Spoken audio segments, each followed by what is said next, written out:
क्योंकि अब लड़कियां लाते हैं 25 साल की। अब 25 साल की लड़की 4 जगह वो मुंह मार चुकी होती है। रुकिए रुकिए रुकिए, स्क्रॉल मत कीजिए, क्योंकि आपसे मेरा एक सवाल है।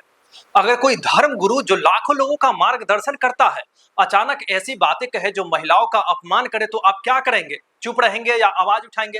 हाल ही में वृंदावन के मशहूर कथावाचक अनिरुद्धाचार्य जी ने लड़कियों पर ऐसा बयान दिया जिसने पूरे देश में हंगामा मचा दिया है। उनकी बातें सुनकर मथुरा की महिला वकीलों ने एफआईआर तक दर्ज करा दी है। लेकिन सवाल यह है, क्या एक धर्मगुरु की वाणी में ऐसी मर्यादाहीनता ठीक है? और क्या समाज को अब ऐसे बयानों पर चुप्पी नहीं तोड़नी चाहिए? आज के इस वीडियो में हम इस पूरे विवाद को खोलकर रख देंगे। अनिरुद्धाचार्य ने क्या कहा, क्यों मचा है बवाल, और क्या है इस मामले का सच? तो आखिरी मिनट्स तक हमारे साथ बने रहिए, क्योंकि ये कहानी सिर्फ एक बयान की नहीं, हमारे समाज की सोच की कहानी है। आखिर अनिरुद्धाचार्य ने ऐसा क्या कह दिया कि पूरा मथुरा सड़कों पर उतर आया है? सुनिए, एक धार्मिक सभा में उन्होंने लड़कियों की शादी की उम्र को लेकर कहा, आजकल 25 साल की उम्र में लड़कियों की शादी होती है और इस उम्र तक वो 4 बार कहीं न कहीं मुंह मारकर आती है। यही शब्द थे। क्योंकि अब लड़कियां लाते हैं 25 साल की। अब 25 साल की लड़की 4 जगह वो मुंह मार चुकी होती है। सब नहीं पर बहुत। और वो 25 साल की जब तक आती है तो पूरी जवान होके आती है।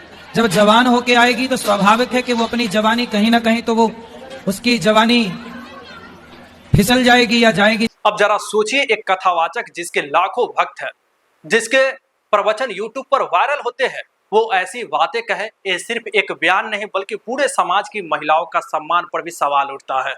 सोशल मीडिया पर ये वीडियो आग की तरह फैल गया। ट्विटर, इंस्टाग्राम, फेसबुक, यूट्यूब, हर जगह लोग गुस्से में हैं। कुछ ने इसे महिलाओं का अपमान कहा है तो कुछ इसे संस्कृति के खिलाफ बताया है, लेकिन सबसे ज्यादा गुस्सा दिख रहा है मथुरा की महिला वकीलों में।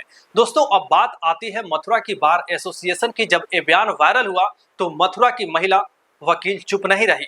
उन्होंने न सिर्फ सड़कों पर प्रदर्शन किया बल्कि अनिरुद्धाचार्य का पुतला भी फूंका। इतना ही नहीं, उन्होंने एसएसपी सलोक कुमार से मुलाकात की और एक एफआईआर दर्ज करने की मांग की। महिला वकील प्रियदर्शनी मिश्रा ने कहा कि ऐसे बयान समाज में जहर घोलते हैं। हम चाहते हैं कि अनिरुद्धाचार्य को तुरंत गिरफ्तार किया जाए। बार एसोसिएशन के अध्यक्ष प्रदीप शर्मा और सचिव शिव कुमार लवानिया ने भी इस बयान को संविधान विरोधी और यौनाचार की श्रेणी में आने वाला बयान बताया है। अब यह गुस्सा सिर्फ मथुरा तक सीमित नहीं है। लखनऊ, भोपाल और देश के कई शहरों में महिलाओं ने विरोध प्रदर्शन करना शुरू कर दिया है। अब दोस्तों, जब मामला तूल पकड़ने लगा तो अनिरुद्धाचार्य ने माफी वीडियो रिलीज किया है। उन्होंने कहा है, मेरी बात का गलत मतलब निकाला गया है। मैंने सिर्फ चरित्र निर्माण की बात की थी। कुछ लड़कियों लिव इन रिलेशन में रहती है, मेरा कहना वो था। मैं नारी का अपमान नहीं कर सकता, लेकिन सवाल ये है, क्या ये माफी दिल से थी या सिर्फ डैमेज कंट्रोल? क्योंकि उन्होंने ये भी कहा कि उनका वीडियो एआई से बनाया गया था। मेरी आधी अधूरी बात सुन करके किसी भी बहन बेटी का दिल दुखा हो तो ये दास सदा आपका था, आपका है, आपका ही रहेगा। यदि आधी अधूरी बात सुन के आपका दिल दुखा तो मुझे क्षमा अवश्य करें। एक बड़ा सवाल ये भी है, धर्म गुरुओं की वाणी में ऐसी मर्यादाहीनता क्यों? चाहे वो संत हो, मौलवी हो या पादरी, उनकी बातें लाखों लोगों को प्रभावित करती है। अगर वो ऐसी टिप्पणी करेंगे तो समाज में क्या संदेश जाएगा? एक सभ्य समाज में, खासकर भारत जैसे देश में जहां औरतों को देवी का दर्जा दिया जाता है, ऐसी बातें बर्दाश्त नहीं की जा सकती है। धर्म गुरुओं का काम है लोगों को जोड़ना, न कि बांटना। अनिरुद्धाचार्य जैसे लोग जब ऐसी बातें कहेंगे तो न सिर्फ महिलाओं का अपमान होता है बल्कि धर्म की गरिमा भी कम होती है।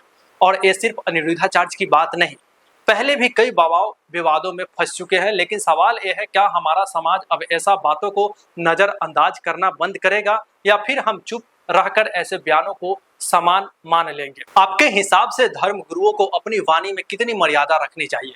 कमेंट में अपनी राय जरूर शेयर कीजिए। यह मामला सिर्फ एक बयान का नहीं, ये उस सोच का है जो आज भी औरतों को दोयम दर्जे का समझती है।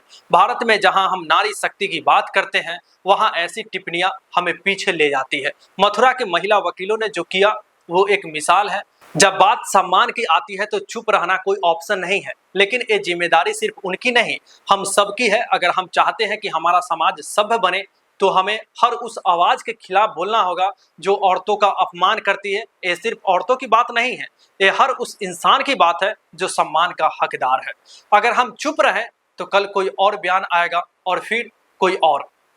लेकिन अगर आज हमने आवाज उठाई तो शायद कल से कोई बाबा ऐसी बातें कहने की हिम्मत नहीं करेगा और ऐसी बातें कहने से पहले 100 बार सोचेगा।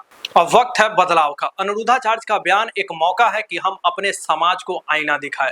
हमें चाहिए कि हम ऐसे लोगों को जवाबदेह बनाएं, चाहे वह कितने ही बड़े बाबा क्यों ना हो।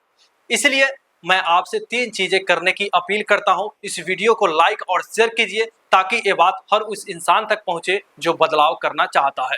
कमेंट में अपनी राय जरूर बताइए, आपकी आवाज मायने रखती है।